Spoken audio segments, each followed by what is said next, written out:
Atos 3, a partir do verso 1.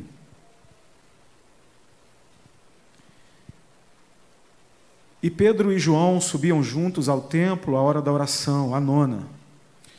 E era trazido um homem que desde o ventre de sua mãe era coxo, o qual todos os dias punham à porta do templo chamada Formosa, para pedir esmolas aos que estavam no templo. O qual, vendo a Pedro e João, que iam entrando no templo, pediu que lhe dessem uma esmola. E Pedro, com João, fitando os olhos nele, disse: olha para nós. E olhou para eles, esperando receber deles alguma coisa, e disse Pedro: eu não tenho prata nem ouro, mas o que tenho, isso eu te dou. Em nome de Jesus Cristo, o Nazareno, levanta-te e anda. E tomou-o pela mão direita, o levantou, e logo os seus pés e artelhos se firmaram. E saltando ele, pôs-se em pé, e andou e entrou com eles no templo, andando, saltando, louvando a Deus. E todo o povo viu andar e louvar a Deus, e conheciam-no, pois era ele o que se assentava a pedir esmola, à porta formosa do templo, e ficaram cheios de pasmo e assombro pelo que lhe acontecera. Feche seus olhos por um momento. Senhor, obrigado por essa palavra. Obrigado porque Tu és o Deus que fala conosco e com certeza essa noite o Senhor separou algo para comunicar aos nossos corações. Não nos deixa sair daqui da mesma forma, Deus. Queremos ouvir a Tua voz através dessa palavra maravilhosa, que é a Tua palavra, que nos enche, que fala conosco e que nos restaura. É o que queremos essa noite em nome de Jesus. Amém. Amados, esse é um texto muito conhecido. Com certeza você já ouviu, já leu e já ouviu muitas pregações em cima dele. Ele fala sobre um momento muito especial na história da igreja. Jesus foi crucificado, ressuscitou, esteve com os seus discípulos durante um bom tempo, aí de 40 dias, entre eles, aparecendo, falando, confirmando que tudo aquilo que ele tinha falado era verdade. Ele morreu e realmente ressuscitou. O Deus encarnado realmente esteve entre eles. Aquilo não era uma conversa, verdade. Estava ali todas as provas possíveis. Ele estava ali entre o seu povo. O Verbo que se fez carne e habitou entre nós. Ele estava ali. Então ele fica com o seu povo durante um dia, resolve algumas questões. Muitos ainda não tinham entendido quem era realmente Jesus. A palavra diz que em uma ocasião que Jesus, entre os discípulos ali, eles perguntavam, eles falando: e agora o que será de nós? Ele morreu. E agora como que a gente fica? Ou seja, não tinham entendido muito bem o que tinha acontecido. Então Jesus fica durante um tempo com eles, mostrando que era tudo real, concluindo a obra ali, naquele momento. E o livro de Atos é o livro que registra o início dessa igreja.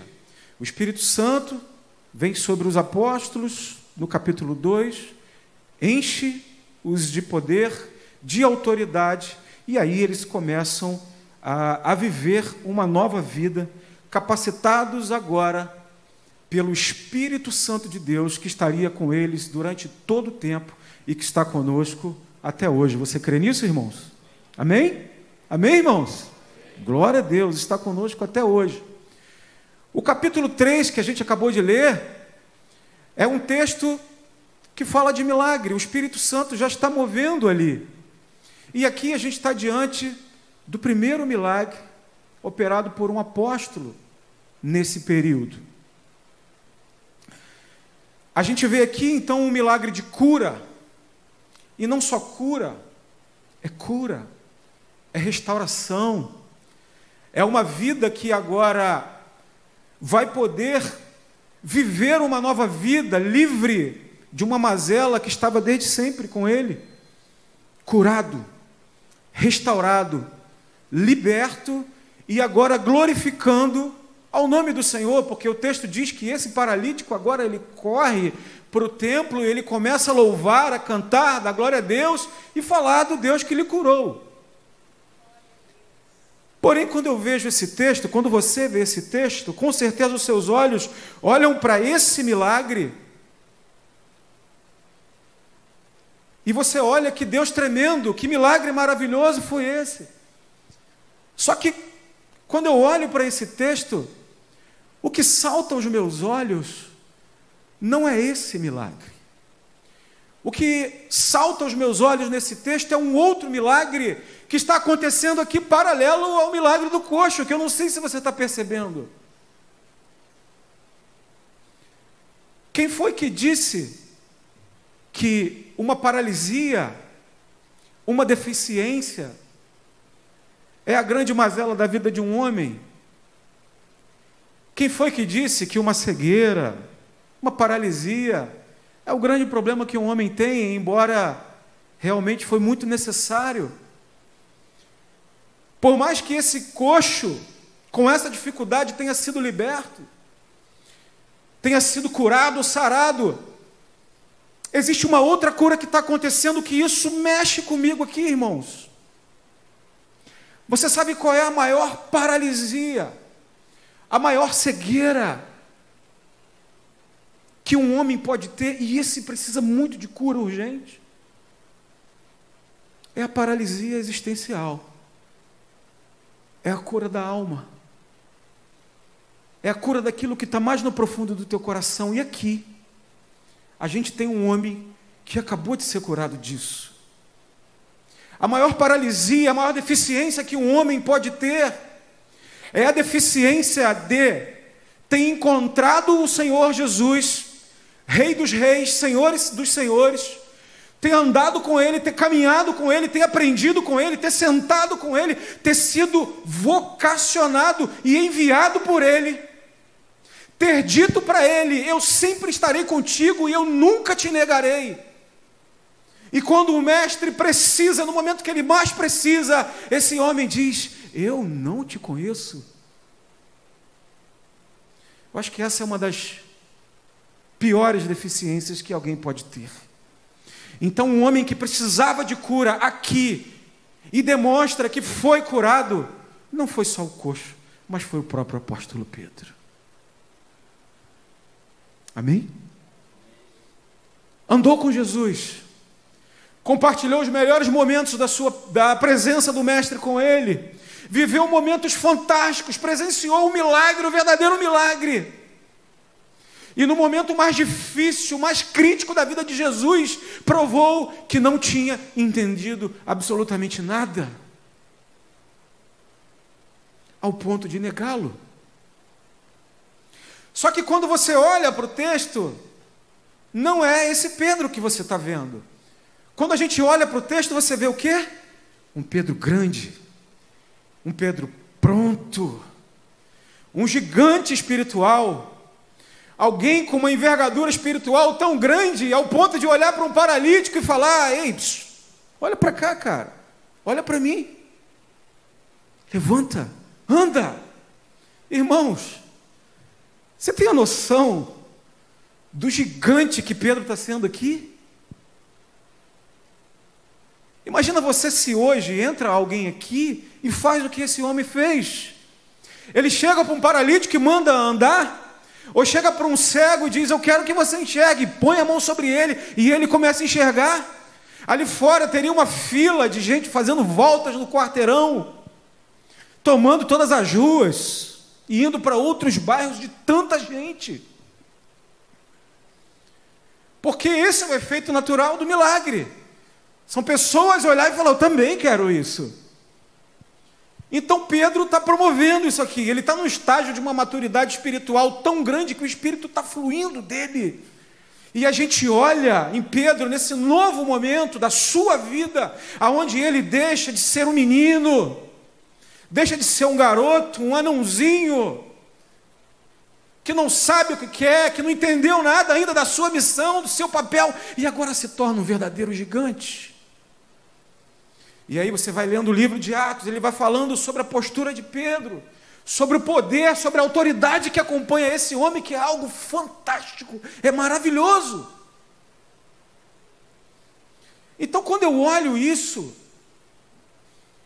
eu fico pensando, Senhor, o que faz desse homem que há poucos dias estava negando a Jesus, dizendo que não o conhece,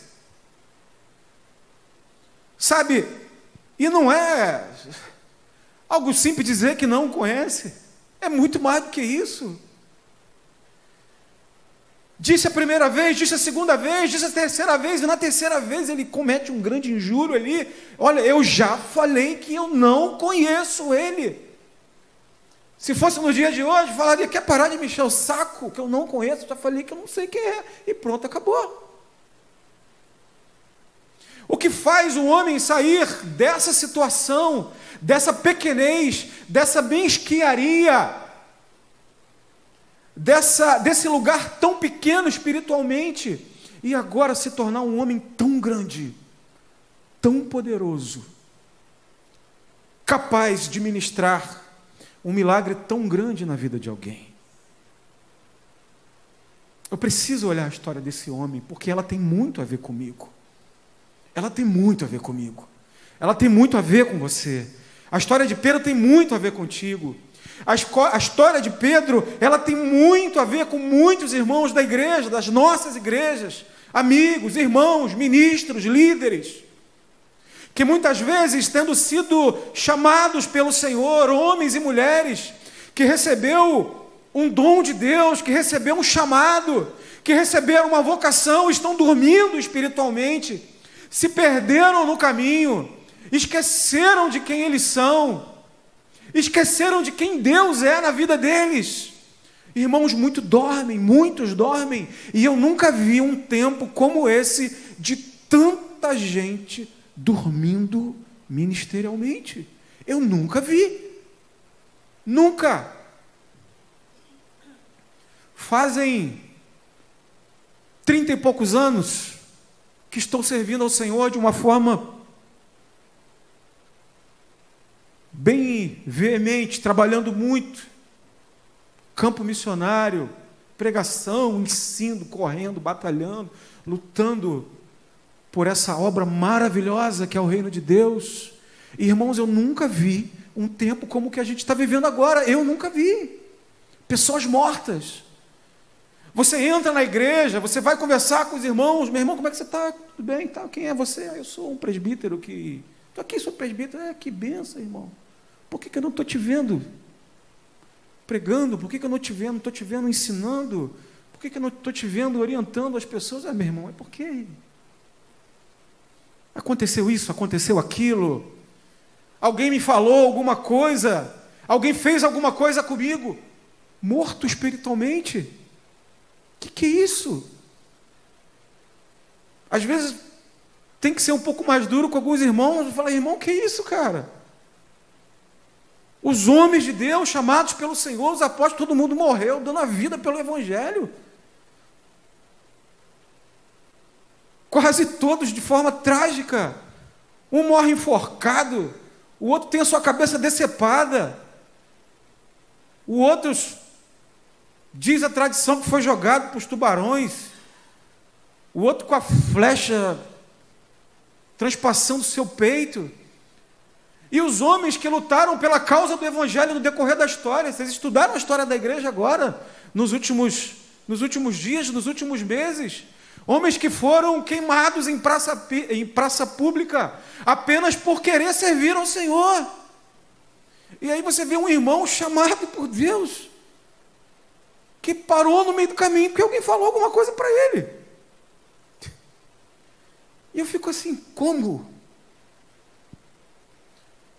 De um outro lado, vejo pessoas paralisadas espiritualmente, porque estão esperando mais algum tipo de milagre acontecer para começar a desempenhar a sua função. Você conversa com as pessoas, irmão, como é que você está? Está bem, trabalhando para o Senhor, firme, irmão. Estou esperando uma promessa, Deus me fez uma promessa de quê, irmão? Olha, meu coração arde por missões. Missões, que lindo. O meu também. Amo missões. E o que você está fazendo? Não estou fazendo ainda, porque eu estou esperando, porque Deus me chamou para ir para a China. Para a China, irmão. Que bênção. Esse povo precisa ouvir a palavra de Deus. E quando que você vai? Eu não sei ainda, porque eu estou aguardando. Glória a Deus. Mas o que você está fazendo agora? Não, eu estou esperando, porque quando aparecer a oportunidade, eu vou lá pregar o evangelho. Mas por que você não está pregando hoje? Porque a promessa não se cumpriu, irmão. Que promessa? Anunciar o evangelho é para hoje, é para qualquer lugar, é para qualquer momento. E as pessoas ficam criando empecilho, dificultando as coisas, irmão. Prega hoje. Prega onde você está, no lugar que você está, onde você estiver. E se Deus tem um chamado para a tua vida, para ir para algum lugar específico, Ele vai providenciar e Ele vai te levar. E eu creio que aqui tem missionários, amém, irmãos? E se Deus te deu uma promessa, Ele vai cumprir, irmão. Nosso Deus não tem conversa mole, não. Mas a missão já começa hoje. Seja um missionário onde está.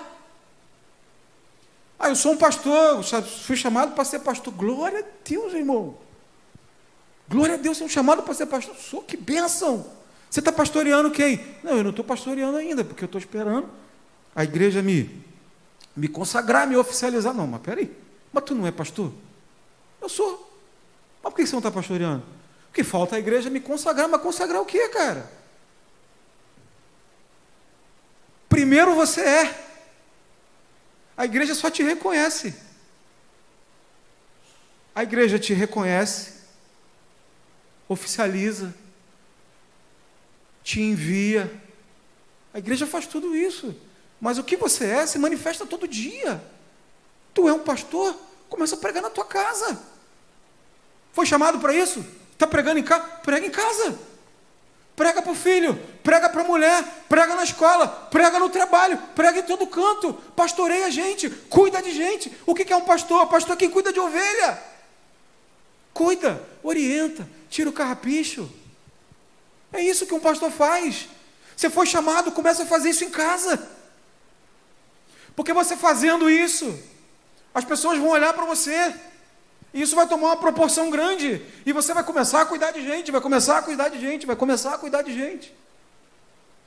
Isso vai tomar uma proporção que nem você vai conseguir dar conta. E em algum momento, isso vai ter que ser apenas reconhecido, oficializado. Vai ter um corpo, vai ser dado um norte para a tua vida, mas aquilo que você é, isso é manifestado hoje aonde você está. Amém, irmãos? Não estou dizendo aqui que é para tu abrir uma igreja, não. Não, o pastor vai chamar minha atenção daqui a pouco. Eu estou dizendo que o que você é, ele se manifesta. Tu é um missionário, teu coração vai pulsar por missão o tempo inteiro, ao ponto de você não conseguir ficar um dia sem pensar em alcançar alguém. Tem um chamado pastoral, aquilo está ardendo no coração, não vai conseguir ficar um dia sem cuidar de gente, sem orientar pessoas, sem sentar com pessoas, ensinar a palavra, orientar, seguir, caminhar, discipular. Mas as pessoas estão esperando um tempo, um momento, alguma coisa acontecer para que um dia venham cumprir aquilo que Deus chamou. Um dia vai chegar aonde proporções vão ser tomadas. Vai chegar um dia onde Deus vai te levar para lugares específicos. Mas hoje é o dia de você fazer o que Deus chamou, aonde você está. Amém, irmãos? Então as pessoas estão perdidas, sem orientação, sem saber para onde ir, mortas. E gente com potencial. Gente com potencial. Gente que você olha assim, caramba, quanto talento perdido. Quanto tempo perdido, deficiente, precisando de cura, precisando de libertação dentro da igreja. Pessoas que poderiam estar fluindo no Espírito Santo, que podiam estar ajudando a sua igreja, que podiam estar colaborando com a sua igreja. Tem tanta obra para fazer, tanta coisa para acontecer, tantos ministérios. E a pessoa morta. Eu oro a Deus, irmãos, para que Ele incomode o seu povo e abra seus olhos, restaure a vida do seu povo que está perdido. Eu estou falando aqui sobre restauração de homens e mulheres de Deus que estão perdidos dentro das igrejas, que precisam ouvir a voz de Deus falar: filho, filha, eu não te chamei, cadê você? Cadê a pessoa que lá atrás se entregou, que disse que andaria, que disse que faria, que disse que estaria comigo, pregando, cantando, louvando, ministrando, ensinando? Cadê você? Deus quer nos restaurar, amém, irmãos? Amém, irmãos? Nós somos missionários do Senhor, nós somos obreiros do Senhor, e muitas vezes a gente está se perdendo dentro das igrejas. O que você está esperando para fluir aquilo que Deus te deu, que está aí dentro? Está faltando o quê? Está faltando o quê, irmãos? Então Pedro é esse homem que Deus chama, que Deus ensina, explica, dá a missão, fala: cara, eu vou fazer isso aqui contigo, é isso aqui que eu vou fazer. Está tudo muito claro, tem alguma dúvida? Não, é simples. Você vai conduzir o povo, bicho. Você, é isso que eu quero de você. Tudo certo? Tudo certo. Mas se perde, acabou. Esse é o Pedro que nós estamos falando aqui. E isso tem tudo, absolutamente tudo a ver com a gente. Então, quando eu vejo esse Pedro tão perdido num ponto da sua vida, e agora esse homem tão grande ministrando sobre esse enfermo, ou melhor, esse coxo, esse homem com essa deficiência, eu pergunto: o que acontece com ele, Senhor? O que aconteceu com esse homem? Qual foi o processo? Aonde que virou a chave dele para ele entender o seu chamado, perceber aquilo que Deus o vocacionou e agora se encontrou? O que aconteceu? E aí eu começo a olhar para a vida de Pedro e perceber ainda mais coisas que têm tudo, absolutamente tudo, a ver comigo e com você. Eu saio um pouquinho do texto, mas eu já volto. Você deve lembrar das fases, algumas fases que Pedro viveu. Pedro é aquele homem que se encontra com o Senhor Jesus a partir de uma certa dificuldade do momento. Pedro, ele está no momento ali de pescaria, tenta a noite inteira e não consegue. Ele não consegue, não pescou nada, está frustrado pelo momento. Jesus, como ele é especialista de encontrar situações para chegar até nós, Jesus vai até Pedro nesse momento dessa dificuldade na sua pescaria, e Jesus se revela para ele. Jesus opera um milagre, você conhece a história. Pedro olha aquela coisa tão maravilhosa, aquela pesca maravilhosa, o mestre manda ele jogar a rede, ele joga a rede e ele pesca. E aí Pedro olha para aquilo tudo e fala: meu Deus, Senhor, ele se dobra diante do Senhor Jesus e fala: Senhor, eu não sou digno. Que coisa maravilhosa que tu fizeste comigo. Então ali Jesus vai, chama ele e fala: Pedro, eu não quero que você seja simplesmente pescador, você vai ser agora pescador de homens. Então Jesus chama Pedro no momento da sua dificuldade. É isso que o Senhor, nesse momento que o Senhor o encontra, igual a gente. A maioria de nós chegamos até o Senhor em algum momento difícil. Talvez se você olhar a tua vida, talvez se você não for um crente de nascença, alguém que nasceu no Evangelho, a maioria de nós nos encontramos com o Senhor nesses momentos. Só que aí vem a caminhada cristã, vem a caminhada, e na caminhada a gente é desafiado a crescer todos os dias, entender o que Deus está chamando a gente, e caminhar pelo caminho que Ele quer nos levar. Então Pedro é esse homem que encontrou Jesus, começa a sua caminhada, e agora ele é desafiado a viver novos momentos, e Pedro começa a viver novos momentos com o Senhor. Ele começa a ter as suas primeiras experiências.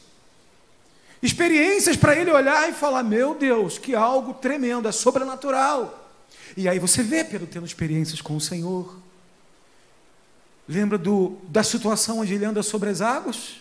Pedro está começando a exercitar sua fé. É como eu, é como você, está exercitando a fé. Pedro ali, naquele momento, no temporal, o mar começa a balançar, o barco parece que vai afundar. Jesus vem, mandando sobre as águas, e Pedro: é o Senhor, se é o Senhor mesmo, manda que eu vá até contigo. E ele vai andando sobre as águas, até o momento que ele afunda, e Jesus vai e pega na mão dele e fala assim: cara, homem de pequena fé, igual a gente começa a ter as primeiras experiências com Deus, demora a cair a ficha, demora a confiar totalmente, demora a confiar 100%, demora a gente ter um nível de confiança no Senhor, de se entregar totalmente, ser totalmente dependente de Deus, demora, isso é um tempo. Eu não sei quanto tempo você tem de cristão, não sei se você tem 10, 30, 40, começou agora, mas existe uma caminhada, existe um percurso que tem que ser percorrido, e Pedro está fazendo esse percurso.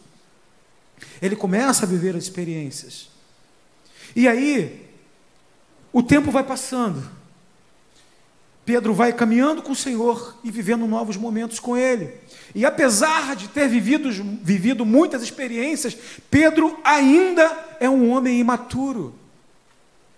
E aí Jesus, lá em Lucas 22, quando a gente lê esse texto de Lucas 22, 31 a 43, é aquele momento onde Jesus fala: cara, você tem que se converter. Você pensa que é algo que você não é.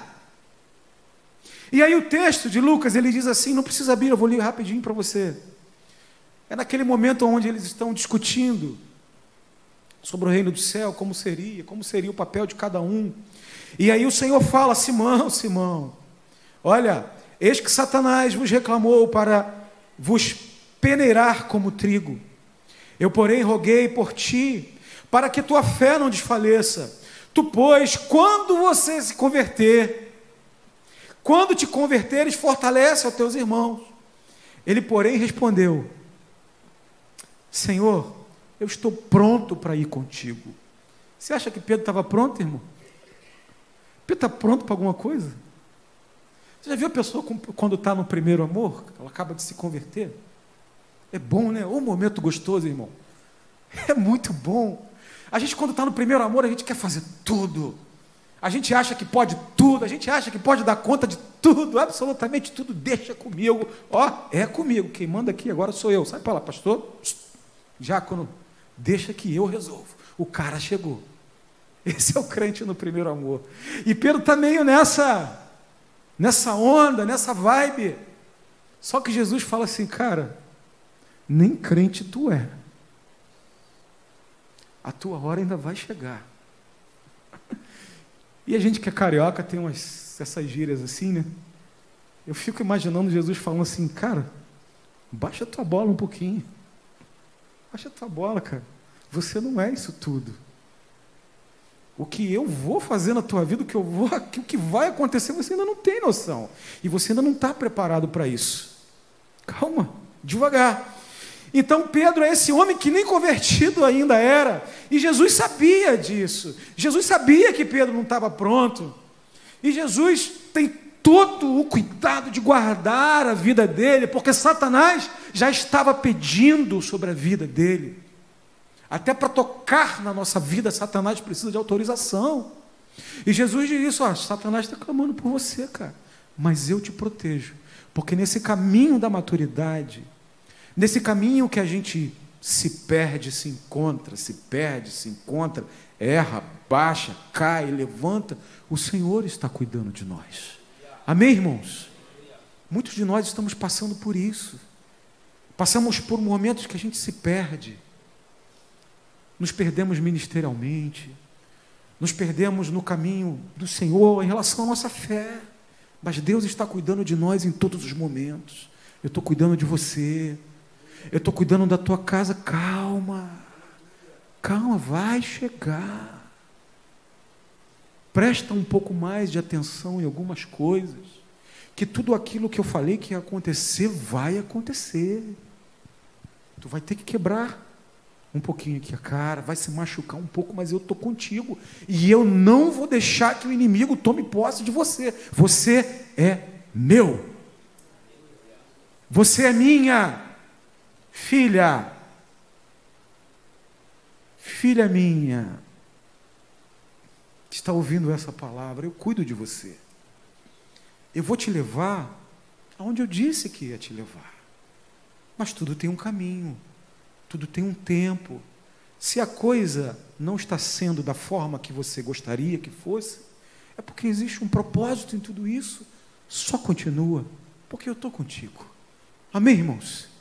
Então Pedro continua nessa caminhada e começa a ter mais lições. Então, observando tudo isso, eu volto na pergunta que eu fiz lá em cima.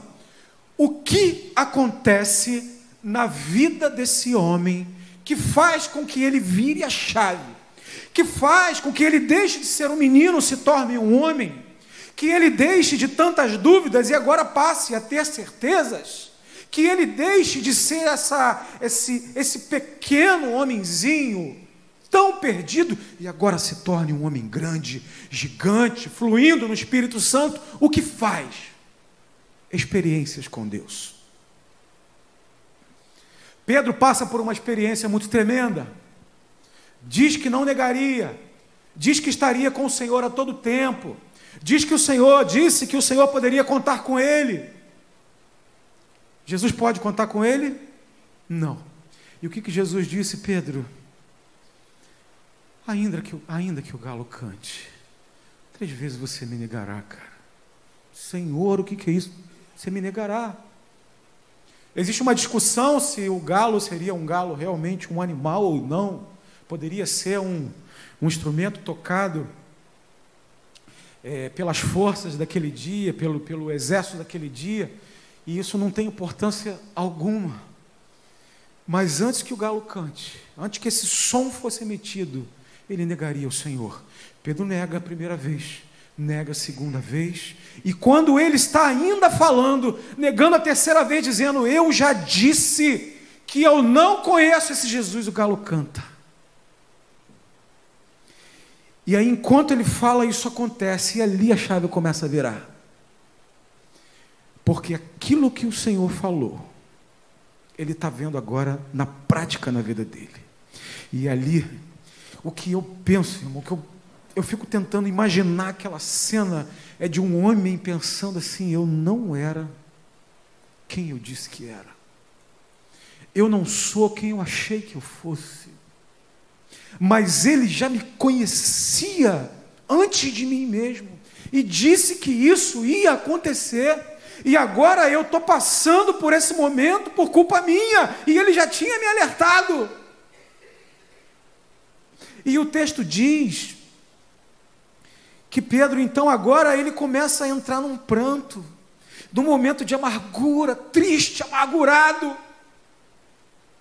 Decepcionou o seu próprio mestre, aquele que confiou nele, aquele que comissionou esse homem, foi negado. E ele começa a entrar agora num processo de muita tristeza e amargura. Pedro está triste, amargurado. E o texto diz que quando o Senhor vai passando, ele olha para o Senhor. O Senhor Jesus olha para Pedro. Imagine o olhar de culpa. A tristeza da culpa desse homem. Não sei se você já viveu isso, de ter cometido um erro tão grande, que você, quando está de frente das pessoas, a tua moral está tão baixa, que você não tem coragem de olhar nos olhos das pessoas. E Jesus olha no olhar de Pedro, ele tendo negado pela terceira vez. E Pedro ali, ele cai de prantos, triste, amargurado, perplexo, daquilo que ele realmente fez. Isso começa a virar uma chave dentro de Pedro, que ele começa a perceber que ele precisa crescer. Ele não pode ser mais esse menino sem estabilidade, sem estrutura. sem certeza de quem ele realmente é, negando tudo aquilo que ele disse que ia fazer. Então ele começa a virar. E agora vem um segundo momento. Jesus é crucificado, ressuscita e manda avisar. Ele está indo até os discípulos. Quem Jesus procura, irmãos? A Pedro. Manda avisar a Pedro. E Jesus vai ao encontro deles, dos discípulos, para falar com Pedro. E aí você conhece muito bem a história. Jesus vai até os discípulos, prepara todo o ambiente, ele vai ali para aquele lugar que era um lugar comum entre eles, prepara o pão, prepara o peixe, grita aos discípulos que estão pescando, e aí, tem alguma coisa para comer? E eles dizem, não tem. Não está pescando nada, joga a rede para cá. Eles jogam a rede e pescam. E aí eles começam a assimilar as coisas. Espera aí. Joga a rede. Pesca. Espera aí. Eu acho que eu conheço essa figura. Então eles voltam, se encontram com Jesus. Jesus com tudo preparado, tudo preparadinho. Pão, peixe, tudo certinho. E ali há o grande encontro do Senhor Jesus com seus discípulos. E aí uma conversa que é uma conversa maravilhosa. Jesus e Pedro. Aquele homem, imagina um homem que traiu alguém, agora olhando nos olhos daquele que ele traiu, daquele que ele magoou, daquele que ele mentiu, daquele que ele feriu. E o Senhor troca essa ideia com Pedro e pergunta a ele, Pedro, Pedro, tu me amas, Pedro? Senhor, tu sabe, né? Eu tenho um sentimento muito bom pelo Senhor. Imagina esse homem sendo despedaçado por dentro nesse momento, sendo quebrado nesse momento ali, olhando para o mestre despedaçando ele, quebrando, coração arrebentando por dentro, palpitando, as pálpebras, o suor descendo, à frente de alguém que confiou nele, mas ele fez tanto mal. Tu me amas? Tu sabes que eu tenho um sentimento pelo Senhor. Jesus pergunta sobre um amor que é um amor ágape, aquele amor que se entrega, amor de verdade, amor capaz de ir além, de se entregar, de dar a vida. E Pedro, ele responde com outro tipo de amor. Jesus pergunta sobre o amor ágape e ele responde com amor filéu. O Senhor sabe que eu tenho um sentimento pelo Senhor. Jesus pergunta de novo, Pedro, tu me amas, Pedro? Senhor, tu sabe que eu tenho um sentimento bom pelo Senhor, tu sabe. E aí vai rachando por dentro. E Jesus fala pela primeira vez, tu me amas? Apacenta minhas ovelhas. Jesus pergunta pela segunda vez, tu me amas? Apacenta as minhas ovelhas, Pedro. E Jesus pergunta pela terceira vez, da forma que Deus estava falando, da forma que Pedro estava falando. Pedro, tu tens algum sentimento por mim realmente? Tem certeza? E Pedro diz, Senhor, tu sabes de todas as coisas. Eu imagino uma conversa assim, tu sabe quem eu sou, tu sabes quais são os meus vacilos, tu sabes naquilo que eu tenho errado, tu sabes naquilo que eu errei, naquilo que eu vacilei contigo, tu sabes por que eu disse não, tu sabe de tudo, tu sabe quem eu sou, eu não sabia quem eu era, mas o Senhor sabia, o Senhor sabia de tudo, eu não me conhecia, mas o Senhor me conhecia. O Senhor sabia exatamente aonde eu ia errar, aonde exatamente eu ia vacilar. Eu não tinha noção.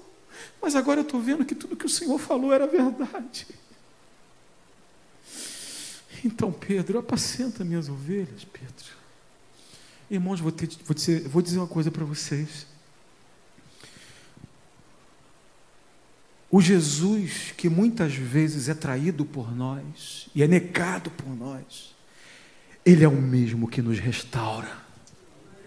Ele é o mesmo que nos perdoa. Ele é o mesmo que nos levanta, irmãos. É esse Deus. Então não importa o que eu fiz, não importa o que aconteceu, o que ficou lá atrás, deixa lá atrás.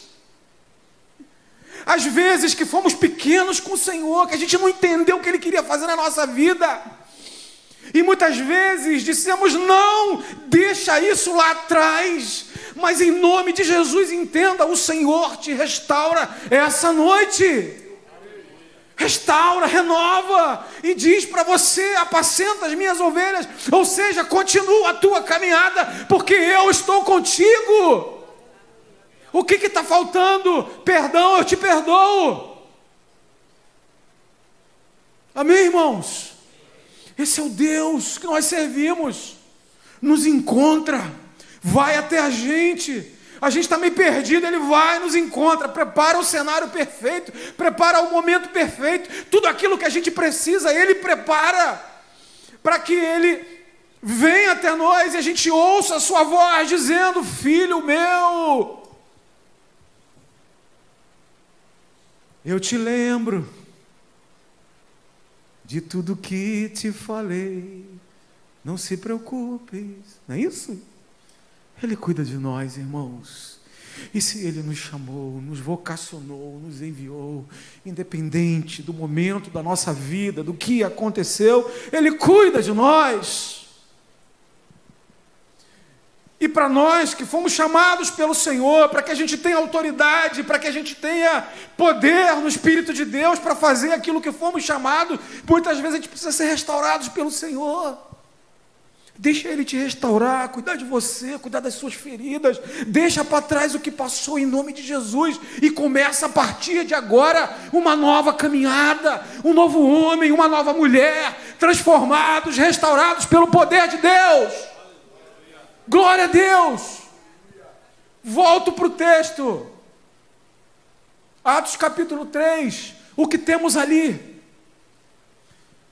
Temos ali a figura desse homem que passou por todos os processos, desde a sua conversão, experiências, caiu, levantou, aprendeu de Deus, foi perdoado e agora ele começa a fluir no Espírito Santo. O milagre que Pedro participa ali é o primeiro milagre desse período.